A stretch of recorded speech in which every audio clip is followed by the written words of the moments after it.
নমস্কার, top news এট 10 নিয়ে আমি অতনু রয়েছি আপনার সঙ্গে। কসবার খবরে নজর রাখবো, কারণ সেখানে সরকারি জমিতে একটি গোডাউন, কিন্তু গোডাউনটি কিন্তু সরকারি নয়। তাহলে এই গোডাউন কার? কে সরকারি জমিতে গোডাউন বানানো? আসলে এই গোডাউন 2000 স্কোয়ার ফিটের, যার একটি অংশ সরকারি জমি বলে পুলিশ দাবি করছে। কিন্তু এই সরকারি জমির একটা অংশ নিয়ে গোডাউন বানিয়ে ফেললো কে? অমিত রয়েছে আমার সঙ্গে সরাসরি, আমি একটু কথা বলি অমিতের সঙ্গে। অমিত, এই প্রথমত জানতে চাইবো, এই জমির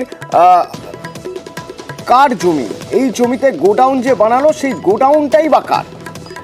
চারতলা বিল্ডিং বা চারতলা বাড়ি এবং গোডাউন যে তৈরি হয়েছে সেটি পুরোটাই বেআইন বলে পুলিশ প্রাথমিক তদন্তে তারা জানতে পেরেছেন।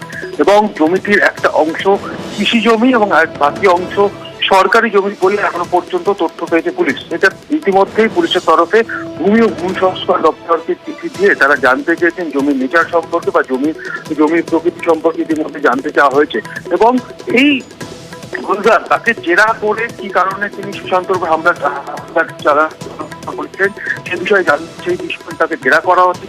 জেরা করাতে তিনি পুলিশকে জানিয়েছিলেন যে তার গোডাউন বা তার যে 2000 স্কোয়ার ফিট গোডাউন হাজার দখল করে নিচ্ছে, সেই জায়গা থেকেই গন্ডগোলের সূত্রপাত। তো সেই জায়গা থেকে কিন্তু পুলিশ তদন্ত করতে গিয়ে যে গোডাউন, সে বিল্ডিং এবং জমি সম্পর্কে তথ্য যখন তারা সংগ্রহ করছে, সেই জায়গা থেকে পুলিশ জানতে পারে পুরোটাই বেআইনি ভাবে তৈরি হয়েছে। তাহলে এখানেই প্রশ্ন যে কিভাবে এখানে বেআইনি ভাবে নির্মাণ হলো বা বেআইনি ভাবে দখলদারি হলো।